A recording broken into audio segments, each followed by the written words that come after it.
Hello, welcome to my channel. This is mister Pavan. ఈరోజు మీకు నేను చెప్పాలనుకుంటున్నటువంటి అంశము యూకే, యునైటెడ్ కింగ్డమ్లో ఉన్నటువంటి విద్యా వ్యవస్థ అంతకుముందు ఎట్లా ఉంది, ఇప్పుడు ఎట్లా ఉంది, ఇప్పుడు యూకే యొక్క డిగ్రీ ఎక్కువగా రికగ్నైజ్ చేస్తున్నారా లేదా, అండ్ మోరోవర్ అసలు యూకేనే ఎందుకు, అమెరికా, యూరోప్ ఈ కంట్రీస్ ఎందుకని వద్దంటున్నారు, ఇలాంటి అంశాలు చర్చిద్దాం అనుకుంటున్నాను. ప్రస్తుతం అయితే ఏంటంటే యూకే అనేది బెటర్ ప్లేస్ అనే చెప్పుకోవచ్చు. అండ్ మోర్ ఓవర్ కరెన్సీ వైజ్గా చూసుకున్నా కూడా ఇప్పుడు అన్నిటికన్నా ఎక్కువ అమౌంట్ ఎక్స్చేంజ్ వాల్యూ కలిగినటువంటి కంట్రీస్లో యూకే కూడా టాప్ ప్లేస్లో ఉందన్నమాట.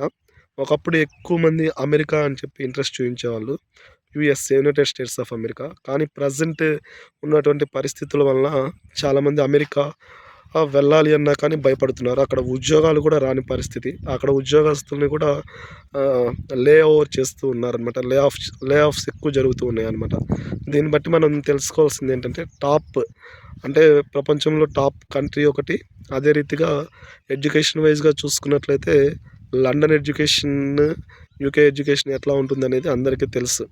Wall class registered degree, recognized degree అని కూడా అనొచ్చు మనం. అది వాల్ క్లాస్గా రికగ్నైజ్ చేస్తారు.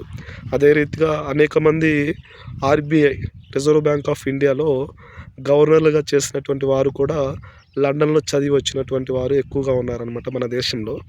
ఇప్పుడు లండన్ గురించే ఎందుకు చెప్పాలి అని అనుకున్నట్లయితే, లండన్ ఏంటంటే అన్నిటికీ విద్యా వ్యవస్థకి ఒక హబ్గా ఉంది. ఎడ్యుకేషన్ హబ్ అనమాట యూకే అనేది. వాల్స్ ఎడ్యుకేషన్ హబ్ అంటే యునైటెడ్ కింగ్డమ్ అని చెప్పేసి అంటూ ఉంటాము. నెక్స్ట్ రిమైనింగ్ కంట్రీస్ వచ్చేలాకే ఇప్పుడిప్పుడే ఎడ్యుకేషన్ని డెవలప్ చేస్తూ ఉన్నాయన్నమాట.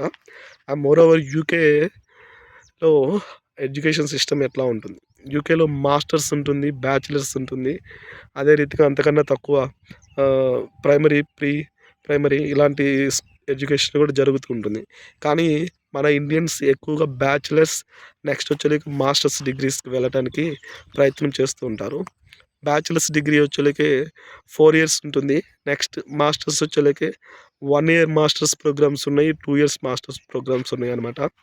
మాస్టర్స్ ప్రోగ్రామ్స్లో ఎట్లా ఉంటుంది అని అంటే, ఫీజు వచ్చేకి for example master tuition fee వచ్చేకి 18,000 జీబీపీ ఉన్నట్లయితే, గ్రేట్ బ్రిటన్ పౌండ్స్ ఉన్నట్లయితే 18,000, 2,000 రూపాయలు మనముకి స్కాలర్షిప్ రావటం జరుగుతుంది.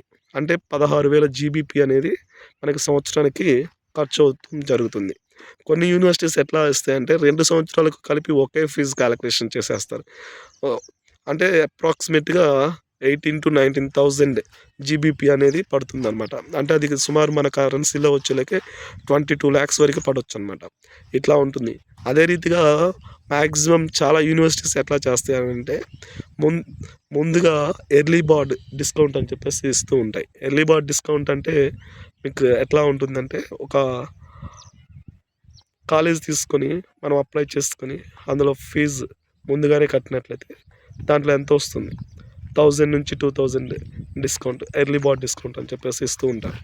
ఇది తీసుకోవటం వల్ల ఏంటంటే మనకి స్కాలర్షిప్ అనేది 2,000 వస్తుంది. దాంతోపాటుగా ఇక్కడ 1,000 నుంచి 2,000 అనేది రావటం జరుగుతుంది అనమాట, డిస్కౌంట్ అనేది. టోటల్గా 3,000 to 4,000 వేరియేషన్ అనేది ఉంటుంది అనమాట, compare to full tuition fee అనమాట, ముందుగానే అప్లై చేసుకున్నట్లయితే. ఇక్కడ ఏంటంటే ఇంగ్లీష్ లాంగ్వేజ్ ప్రొఫిషియన్సీ టెస్ట్ ఎక్కువగా ఉండి, మనకి ఇంగ్లీష్లో ఐఎల్స్ 7 bands ఆర్ 8 bands అట్లా వచ్చి అన్నిట్లో 4 సబ్జెక్ట్స్ అంటే listening, reading, writing and speaking, ఈ 4లో మనకి ప్రతి దాంట్లో 7+ వచ్చినట్లయితే, అదే రీతిగా మనకి ఇంటర్మీడియట్లో మంచి మార్క్స్ ఉన్నట్లయితే, మీరు లండన్ స్కూల్ అవనివ్వండి, అదే రీతిగా ఆక్స్ఫర్డ్ అవనివ్వండి, ఇలాంటి వాటిలో అప్లై చేసుకున్నట్లయితే మనకి సీట్ రావటం అనేది జరుగుతుంది. ఇక్కడ ఉన్నటువంటి ఒక మంచి అంశం ఏంటంటే, ప్రపంచంలో ఉన్నటువంటి చాలా దేశాల్లో ఉన్నటువంటి ప్రజలు ఎకనామిక్స్, అదే రీతిగా ఫైన్ ఆర్ట్స్ ఇలాంటి సబ్జెక్ట్స్ తీసుకుంటూ ఉంటారు. కానీ మన దగ్గరికి వచ్చేలాగా ఎట్లా ఉంటుందంటే, మన మైండ్‌లో ఒక సాంప్రదాయం అనేది ఫిక్స్ చేసేసారు. పెద్దవాళ్ళు అవనివ్వండి, స్కూల్‌లో పాఠాలు చెప్పేటువంటి ఉపాధ్యాయులు అవనివ్వండి. అరే మీకు 10th అయిపోయిన వెంటనే ఇంటర్‌కెళ్ళాలి, ఇంటర్ అయిపోయిన వెంటనే ఇంజినీరింగ్, డాక్టరు, మెడిసిన్ లేదు అనుకుంటే ఫార్మసీ, బీటెక్ ఇట్లాంటి ప్రోగ్రామ్సే అన్నట్లుగా మన పేరెంట్స్ రుద్దేస్తున్నారు. అంతా రుద్దుతున్నారనమాట. అదైతే నాకు తెలిసి అది మంచిది కాదు. మనమైతే ఫస్ట్ ఎడ్యుకేషన్ ఏదైతే చూజ్ చేసుకోవాలో అది ఒక క్లారిటీ ఉండాలి. దేని మీద ఉద్యోగ అవకాశాలు ఎక్కువగా ఉంటున్నాయి అనేది మనం తెలుసుకోవాలి. ప్రెజెంట్ అయితే ఐటీ బూమ్ తగ్గింది. సో ఐటీ బూమ్ తగ్గింది, కానీ ఇంటర్నెట్ ఆన్ థింగ్స్ అనేటువంటి సబ్జెక్ట్స్ మీద ఎక్కువగా వస్తున్నాయి. అంటే ఇప్పుడు ఉదాహరణకి ఒక మిషన్ తయారు చేస్తున్నాము. ఆ మిషన్‌కి ఫంక్షనింగ్ సెట్ చేస్తామనమాట. దాన్ని ఇంటర్నెట్ ఆఫ్ థింగ్స్ అంటారు, ఐఓటీ. అదేంటంటే ఇప్పుడు వాటర్ తీసుకున్నాము. ఒక రూ. 5 కాయిన్ ఏసామనంటే ఇన్ని సెకండ్స్‌కి 20 లీటర్స్ బబుల్ అనేది ఫుల్ అయిపోయేటట్లు సెట్ చేస్తారనమాట. దాన్ని ఐఓటీ అంటారు. ఇప్పుడు ఐఓటీకి మంచి డిమాండ్ ఉంది. అదే రీతిగా డేటా ఎనాలిటిక్స్‌కి మంచి డిమాండ్ ఉందనమాట. ఇది ప్రజెంట్ మనం ఎంచుకోవాల్సినటువంటి సబ్జెక్ట్స్. అదే రీతిగా యూకేనే ఎందుకు అంటున్నాను అనంటే, మన దగ్గర ఎడ్యుకేషన్ ఎట్లా ఉంటుందంటే, థియరిటికల్ పార్ట్ ఎక్కువగా ఉంటుంది మన దగ్గర. ప్రాక్టికల్ వైజ్‌గా వచ్చేలకి కొంచెం తక్కువగా ఉంటుంది. అదే యూకే తీసుకున్నట్లయితే థియరిటికల్ ఉంటుంది, నెక్స్ట్ ప్రాక్టికల్ ఈక్వల్ ప్రయారిటీ ఇచ్చుకుంటూ వెళ్తారు. అందువల్ల ఏంటంటే అక్కడ చదువుకున్నటువంటి ఉపాధ్యాయుల దగ్గర కమ్యూనికేషన్ ఎక్కువగా ఉంటుంది, సబ్జెక్ట్ ఎక్కువగా ఉంటుంది. అంతకు మించి వేరే డిఫరెన్స్ ఏం లేదు. మన దగ్గర కూడా ప్రాక్టికల్ నాలెడ్జ్ ఎక్కువగా ఉపాధ్యాయులు కనుక ట్రైన్ చేస్తారంటే మనం కూడా మంచి జంప్స్ అయిపోతాము. బట్ ఏంట్రా బాబు అనంటే అక్కడ ఉన్నటువంటి యాక్సెంటే మనం ఇక్కడ మాట్లాడతాము. అక్కడ బ్రిటిష్ యాక్సెంటే మన ఇండియన్స్ అందరూ మాట్లాడతారనమాట. ఇందువల్ల ఏంటంటే యూకేలో ఉన్నటువంటి ఇంగ్లీష్ మన ఇండియన్స్‌కి త్వరగా అర్థమవుతుంది. అదే రీతిగా యూకేలో యూనివర్సిటీస్ గురించి ఎర్లీ బర్డ్ డిస్కౌంట్ గురించి చెప్పాను. ఇప్పుడు నెక్స్ట్ వచ్చేలకి ఏంటంటే అసలు ఫీజు ఎట్లా పే చేయాలి, ఎంత ఖర్చు అవుతుంది అనేది చెప్పాలనుకుంటున్నాను. ఫీజు అనేది ఫస్ట్ మీరు యూనివర్సిటీస్ ఒక ఎడ్యుకేషన్ కన్సల్టెంట్ని అప్రోచ్ అవ్వండి. మంచి ఎడ్యుకేషన్ కన్సల్టెంట్ని అప్రోచ్ అయిన తర్వాత నేను ఈ సబ్జెక్ట్స్ చదివాను అని చెప్పేసి అంటే అతను కొన్ని రిఫర్ చేస్తాడు. మీకు ఈ సబ్జెక్ట్ అయితే బాగుంటుంది అని చెప్పేసి దాన్ని 1కి 4 సార్లు రీసెర్చ్ చేసుకోండి. దీనిలో లైఫ్ ఎలా ఉంటుంది, దీంట్లో ఏ మాడ్యూల్స్ ఉంటాయి, ఈ సబ్జెక్ట్స్ మనం చదవటం వల్ల ఉపయోగం ఏంటి, ఇది అనేది 1కి 2, 3 సార్లు మీరు రీసెర్చ్ చేసుకున్నారు అని అంటే మీకు ఒక అవగాహన వచ్చేస్తుంది. దాని తర్వాత అదే రీతిగా ఎడ్యుకేషన్ కన్సల్టెంట్ ఎట్లా ఇస్తాడు అని అంటే ఆల్మోస్ట్ ఒక 4 యూనివర్సిటీస్ లేదా 6 యూనివర్సిటీస్ లిస్ట్ అనేది మీకు షేర్ చేస్తాడనమాట. ఆ యూనివర్సిటీస్లో మీరు యూనివర్సిటీ ర్యాంకింగ్స్ కంపారిజన్ చేసుకోండి. యూకేలో ఉన్నటువంటి ఒక బెస్ట్ ఆప్షన్ ఏంటంటే అదర్ యూనివర్సిటీస్కి మీరు అప్లై చేసుకునేటువంటి యూనివర్సిటీస్కి మనం ఎలా బేరీజ్ వేసుకోవాలనేది మనకి తెలియజేస్తూ ఉంటారన్నమాట. టైమ్స్ ఎడ్యుకేషన్ గ్రూప్ అని చెప్పేసి ఉంటుంది. దాంట్లో ఒక కాలేజీ ర్యాంకింగ్స్ ఇస్తాడు, క్వాలిటీ అష్యూరెన్స్ అని చెప్పేసి ఉంటుంది. అవన్నీ చెక్ చేసుకోవచ్చు. స్టూడెంట్ సాటిస్ఫాక్షన్ రేషియో ఉంటుంది, స్టూడెంట్ ర్యాంకింగ్ ఇవ్వటం జరుగుతుంది. ఇవన్నీ మనకి వెబ్సైట్లో సెట్ చేసి ఉంచుతారు. ఇవి చెక్ చేసుకోవటం అనేది ఒక యూస్ఫుల్ అంశం అనమాట ప్రతి ఒక్కరికి. దాంతోపాటుగా అదన్నీ చూసుకున్న తర్వాత కాలేజీ క్యాంపస్లు ఇవన్నీ చెక్ చేసుకున్న తర్వాత కాలేజ్ ఎప్పుడు ఎస్టాబ్లిష్ చేశాడు, ఆ ప్రెమైజెస్లో కంపెనీస్ ఏమున్నాయి, ఆ నెక్స్ట్ దానికి రిలేటెడ్గా మనకి ఇంటర్న్షిప్ ఏమన్నా ఇస్తున్నాడా, ఓజేటీ ఇట్లా అది చెక్ చేసుకోవాలి. అది అయిపోయిన తర్వాత ఇంకా ఫైనల్గా ఏంటంటే మన డాక్యుమెంట్స్ ఏదైతే మనం చదువుకున్నటువంటి సబ్జెక్ట్స్ 10th, ఇంటర్, డిగ్రీ మీరు కంప్లీట్ చేసినట్లయితే ఆ సబ్జెక్ట్స్ అన్నీ వాళ్ళకి పంపించినట్లయితే పాస్పోర్ట్ కాపీ ఇవి అట్లీస్ట్ 6 months లేదా 8 months వ్యాలిడిటీ అనేది ఉండాలి పాస్పోర్ట్. ఇవి మనం పంపించుకున్నట్లయితే వారు ఇంకా అప్లై చేస్తారు. అప్లై చేసిన తర్వాత మనకి కండిషనల్ ఆఫర్ లెటర్ అని చెప్పి వస్తుంది. కండిషనల్ ఆఫర్ లెటర్లో వచ్చేలాకి కొన్ని కండిషన్స్ పెడతారు. మీరు ఫస్ట్ ఇనీషియల్గా 5000 జీబీపీ పే చేయండి. ఆ తర్వాత రిమైనింగ్ క్యాంపస్కి వచ్చిన తర్వాత 2 నెలల్లో మీరు వీసా వచ్చిన తర్వాత కొంత అమౌంట్ 3 టర్మ్స్లో మనం పే చేసుకోవచ్చు. ఫస్ట్ టర్మ్ వచ్చేలాక ఇక్కడ 5000, నెక్స్ట్ ఫ్లైట్ అక్కడ వెళ్ళి కాలేజీలో అడ్మిషన్ తీసుకున్న తర్వాత రిమైనింగ్ 5000 జీబీపీ అనేది మనం పే చేసుకుంటాము. ఆ తర్వాత ఇంకొక టర్మ్లో 5000 అట్లా చేసుకోవచ్చు అనమాట. ముందేంటంటే అసలు యూకే వెళ్ళడానికి ఎంత ఖర్చు అవుతుందనే తెలుసుకోవాలి. ఫస్ట్ ఏంటంటే యూకేలో మనకి ప్రతి దానికి ఖర్చు ఖచ్చితంగా లెక్కేసుకోవాలి. ఇక్కడ ఏంటంటే యూకేకి ఫ్లైట్ ఛార్జెస్ 50,000 అనేది ఖర్చు అవుతుంది.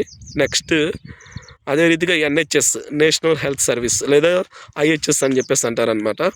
అదేంటంటే ఇంటర్నేషనల్ హెల్త్ ఇన్సూరెన్స్ అని చెప్పేసి చెప్పుకోవచ్చు. దీనికి వచ్చేలేకే 1,00,000-1,50,000 అవుతుంది. తర్వాత విఎఫ్ఎస్ వచ్చేలేకే దానికి మీరు బుక్ చేసుకున్నటువంటి ప్రయారిటీనా లేకపోతే స్టాండర్డా దీని మీద డిపెండ్ అయ్యి అమౌంట్ అనేది ఉంటుందన్నమాట. ఈ రీతిగా ఉంటుంది. ఫస్ట్ అయితే మీరు అడ్మిషన్ తెచ్చుకోవాలి అడ్మిషన్ వచ్చిన తర్వాత కొంత అమౌంట్ పే చేస్తారు. పే చేసిన తర్వాత మీరు బ్యాంక్ బ్యాలెన్స్ షో మనీ అనేది చూపించడం జరుగుతుంది. షో మనీ వచ్చేలాగా ఎట్లా ఉంటుంది అని అంటే 20 లక్షల రూపాయలు అనేది కాలేజీ ఫీజు వేసుకున్నట్లయితే అక్కడ అకామిడేషన్కి సంబంధించి ఒక 15 లక్షల రూపాయలు ఎస్టిమేషన్ వేసుకుంటే సంవత్సరానికి నెలకి ఒక 50,000 రూపాయల చొప్పున ఇటు 12 నెలలు 12 5 6 లక్షల రూపాయలు మొత్తము.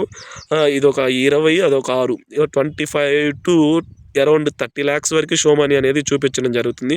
దీనికి వచ్చేలాగే బ్యాంక్స్ అనేది 2% నుంచి 3% ఇంట్రెస్ట్ అనేది మన దగ్గర వసూలు చేస్తారు. అట్లా చూపించినందుకు వాళ్ళు మనకు ఒక స్టేట్మెంట్ ఇస్తారు, ఒక కాపీ. అది వాళ్ళు కన్సల్టెన్సీ వారికి అది మనం పంపించామంటే వాళ్ళు అప్లోడ్ చేసి ఆ బ్యాంక్ స్టేట్మెంట్ అనేది ఖచ్చితంగా 28 days అనేది పక్కాగా ఉండాలి. ఆ 28 days కనుక లేదు అని అంటే వీసా రిజెక్ట్ అవుతుంది. 28 days ఉన్న తర్వాతే కన్సల్టెన్సీ వారు మనకి వీసాకి సంబంధించి ఫార్మాలిటీస్ అని పూర్తి చేసుకోమని చెప్తారనమాట. ఇది కండిషన్స్కి సంబంధించినటువంటి అంశము. కండిషన్స్లో ఫస్ట్ 5,000 పే చేసుకోవాలి. తర్వాత వచ్చేలేకే ఇంటర్వ్యూ ఉంటుంది. ఇంటర్వ్యూ కూడా క్లియర్ చేయాలి. ఇంటర్వ్యూ వచ్చేలేకే అసలు మీరు యూకేనే ఎందుకు చూస్ చేసుకుంటున్నారు, అదర్ కంట్రీస్ ఎందుకు చూస్ చేసుకోవట్లేదు, ఇట్లా ఉంటుంది. మనం అట్లాంటప్పుడు ఎట్లా ఆన్సర్ చేసుకోవాలంటే యూకేనే ఎందుకు చూస్ చేసుకుంటున్నాం అని అంటే వాల్స్ ఎడ్యుకేషన్ హబ్ అనేది ఒక పాయింట్ చెప్పుకోవచ్చు. సెకండ్ పాయింట్ వచ్చేలేకే మీరు ఏదైతే చెప్పాలనుకుంటున్నారో అదర్ కంట్రీస్కి సంబంధించి క్లైమాటిక్ కండిషన్స్, అదే రీతిగా ఎడ్యుకేషన్ మాడ్యూల్స్ అది చెప్పండి. అంతేకాని నెగిటివ్గా ఏ కంట్రీ గురించి చెప్పొద్దు అనమాట. ఇక్కడ ఏంటంటే నేను ఆల్రెడీ అనేక కంట్రీస్ రీసెర్చ్ చేశాను. కెనడా, ఆస్ట్రేలియా, స్విట్జర్లాండ్ ఇలాంటి కంట్రీస్ రీసెర్చ్ చేశాను. అక్కడ వచ్చేలేకే లాంగ్వేజ్ వచ్చేలేకే కెనడాలో ఫ్రెంచ్ ఎక్కువగా మాట్లాడుతూ ఉంటారు, స్విట్జర్లాండ్ ఫ్రెంచ్ మాట్లాడుతూ ఉంటారు. అందులోనూ అక్కడ climatic condition through out the year minus అట్లా ఉంటుంది టెంపరేచర్. అందువల్ల నేను అక్కడ మాస్టర్స్, బ్యాచిలర్స్ డిగ్రీస్ టెన్యూర్ ఎక్కువగా ఉంటుంది, ఫీజు కూడా ట్యూషన్ ఫీజు కూడా ఎక్కువగా ఉంటుంది అన్నట్లు తెలియపరుచుకున్నారంటే వాళ్ళు ఓకే మనోడు మొత్తం అవగాహన ఉందన్నట్లుగా కన్సిడర్ చేస్తారు. నెక్స్ట్ వచ్చేలాకే యూకేలో ఉన్నటువంటి బెస్ట్ ఆప్షన్ ఏంటంటే NHS national health service. National health service ఏంటంటే మనకేమన్నా బాగలేదు అని చెప్పేసి అనుకున్నాము అని అంటే హాస్పిటల్కి వెళ్తే ఇన్స్టెడ్ ఆఫ్ ప్రైవేట్ గవర్నమెంట్ హాస్పిటల్స్లో మనకి ట్రీట్మెంట్ వారు చక్కగా ఇస్తారనమాట. ఇది యూకేకి సంబంధించినటువంటి ఎడ్యుకేషన్ సిస్టమ్ ఉంటుంది. అదే రీతిగా ఎన్హెచ్ఎస్ ఉంటుంది, ఐహెచ్ఎస్ ఉంటుంది, విఎఫ్ఎస్కి వెళ్తాము. ఇవి జరుగుతూ ఉంటాయి అన్నమాట. అండ్ మోర్ ఓవర్ కొంతమంది ఏంటంటే వీసాకి ఎంత టైం పడుతుందని చెప్పి అడుగుతున్నారు. వీసాకి వచ్చేలాగా మీరు ఇవన్నీ ఫుల్ఫిల్ చేసుకున్న తర్వాత ఫస్ట్ ఫిల్ చేసుకోవాల్సింది ఏంటంటే అడ్మిషన్ తెచ్చుకోవాలి. అడ్మిషన్ తెచ్చుకున్న తర్వాత కొంత ఫీజు పే చేయాలి. కొంత ఫీజు పే చేసిన తర్వాత అన్కండిషనల్ ఆఫర్ లెటర్ రిలీజ్ చేస్తాడు. అన్కండిషనల్ ఆఫర్ లెటర్ రిలీజ్ చేసిన తర్వాత ఇంకా కాలేజ్ యాక్సెప్టెన్స్ ఫర్ స్టడీస్ అని చెప్పేసి కాస్ రిలీజ్ చేయడం జరుగుతుంది. ఇవన్నీ అన్కండిషనల్ కూడా ఫుల్ఫిల్ అయిపోయాయి, ఫీజు పే చేశారు, ఇంటర్వ్యూ క్లియర్ చేశారు అని చెప్పేసి అనుకున్న తర్వాత కాస్ అనేది కాలేజీ వారు ఒక నెంబర్ జనరేట్ చేసి మీకు పంపిస్తారనమాట. ఆ కాస్ నెంబర్ మీదే మనకు వీసా అనేది ఇవ్వటం జరుగుతుంది. ఆ కాస్ ఏంటంటే certification of acceptance for studies. ఆ కాస్ అనేది పంపిస్తారనమాట. ఆ కాస్ కనుక తీసుకున్నట్లయితే మనం చక్కగా కాస్ వచ్చింది అని అంటే వీసా స్లాట్ బుక్ చేసుకోవచ్చు. వీసా స్లాట్ వచ్చేలాక ఎక్కువగా హైదరాబాదు, చెన్నై, బెంగళూరు ఈ లొకేషన్స్ మనకు దగ్గరగా ఉన్నటువంటి లొకేషన్స్. ఒకవేళ నేనైతే నా ప్రయారిటీ అయితే మాత్రం చెన్నై వెళ్ళమని చెప్పేసి అంటాను. చెన్నైలో వచ్చేలాక స్టాండర్డ్ వీసా కూడా 1 weekలో వచ్చేస్తుంది. బెంగళూరు కూడా 1 weekలోనే వచ్చేస్తుంది. హైదరాబాద్ వచ్చేలాక కొంచెం టైం ఎక్కువ తీసుకుంటుంది, అది కొంచెం డిలే అయ్యే ఛాన్సెస్ కూడా అవకాశం ఉందన్నమాట హైదరాబాద్కి వచ్చేలాక. ఇది వీసాలకు సంబంధించి. అదే రీతిగా అన్కండిషనల్కి సంబంధించి నెక్స్ట్ ఇంకా మనం ఎంత క్యారీ చేసుకోవాలి, వెయిటేజీ, ఇదంతా అవి నెక్స్ట్ వీడియోస్లో నేను చేస్తాను. ప్రజెంట్ అయితే ఏంటంటే యూకే ఎడ్యుకేషన్ సిస్టమ్ అనేది 1 year ప్రోగ్రామ్ ఉంటుంది, 2 years ప్రోగ్రామ్ ఉంటుంది. 1 yearకి 15,000 ఉన్నట్లయితే 2 yearsకి 16,000 నుంచి 18,000 GBP గ్రేట్ బ్రిటన్ స్టెర్లింగ్స్ అనేది ఉండటం జరుగుతుంది. ఇవన్నీ మనం జాగ్రత్తగా కరెక్ట్గా 1-2 సార్లు మీరు ఒక పేపర్లో రాసుకొని అవన్నీ లెక్క వేసుకున్నట్లయితే సుమారుగా 7 లక్షల నుంచి 12 లక్షల రూపాయలు అనేది మనం ఇక్కడ నుంచి బయలుదేరి వెళ్ళడానికి ఖర్చు అవుతుంది. అక్కడికి వెళ్ళిన 2 నెలల్లో మరలా మీరు 5,000 జీబీపీ అనేది పే చేయాల్సి వస్తుంది. ఇదంతా పే చేసుకోవాలి లేదు అనేది ఎట్లా ఉంటుంది అని అంటే, అక్కడికి వెళ్ళిన వెంటనే ఎడ్యుకేషన్ లోన్ అప్లై చేసుకున్నట్లయితే ఎడ్యుకేషన్ లోన్ అనేది రావటం జరుగుతుంది. మీరు ఇక్కడ అప్పు చేసుకొని వెళ్ళినా కానీ వీసా వచ్చింది, అక్కడికి వెళ్ళిన తర్వాత పెట్టుకున్నారు అని అంటే ఎడ్యుకేషన్ లోన్ ఎట్లా ఇస్తారు అని అంటే, మన ప్రాపర్టీ మీద లేదు అనుకున్నట్లయితే మున్సిపాలిటీ ఏరియా అయితే సైట్ ఉన్నట్లయితే దాని మీద ఎడ్యుకేషన్ లోన్ ఇమీడియట్గా శాంక్షన్ చేస్తారు. ఇట్లా చేసుకోవచ్చు. ఇది వడ్డీ భారం నుంచి బయటపడటానికి ఒక అంశం. రెండోది వచ్చేలేక మన సంపాదన కూడా అక్కడ పార్ట్ టైం వచ్చింది అని అంటే నెలకి సుమారుగా 1,00,000 నుంచి 2 లక్షల రూపాయలు ఈజీగా మనం ఎర్న్ చేసుకోవచ్చు. అదే రీతిగా ఒక్కొక్కరు ఏం చేస్తారు అని అంటే, ఎర్న్ చేసిన డబ్బులు ఖర్చు పెట్టుకోకుండా లోన్ క్లియర్ చేసుకున్నామని అంటే మన 2 ఇయర్స్లో ఎడ్యుకేషన్ లోన్ క్లియర్ చేసుకోవచ్చు. తర్వాత రిమైనింగ్ 2 ఇయర్స్ ఉంటుంది. పోస్ట్ స్టడీ వీసా వచ్చేలేకే మనకి రూల్స్ చేంజ్ అవుతున్నాయి యూకేలో, బ్రిటన్లో. సో అదేంటంటే అంతకుముందు 2 ఇయర్స్ ఉండేటువంటి అంశాన్ని ఇప్పుడు 18 మంత్స్కి చేస్తారనమాట. ఇలా 18 మంత్స్ చేయటం వల్ల ఏంటంటే 6 మంత్స్ తగ్గుతుంది. ఆ 18 మంత్స్లో మనం సంపాదించి ఈ అప్పు తీర్చేసుకొని కొంత డబ్బు సేవ్ చేసుకొని ఇక్కడికి రావటమా లేదా మన స్కిల్స్ పెంచుకొని అక్కడ మంచిగా జాబ్ ట్రై చేసుకోవటమా అనేది మీద ఆధారపడి ఉంటుందన్నమాట. ఇది యూకేకి సంబంధించినటువంటి ఎడ్యుకేషన్ అంశము. ఎవరికైనా వీడియో నచ్చినట్లయితే లైక్, సబ్స్క్రైబ్, షేర్ చేయండి. ఇంకొకటి, మీకు ఏదైనా డౌట్స్ ఉన్నట్లయితే నాకు ఇన్స్టాగ్రామ్లో పర్సనల్గా మెసేజ్ చేయమని రిక్వెస్ట్ చేస్తున్నాను. Thank you for watching. Bye.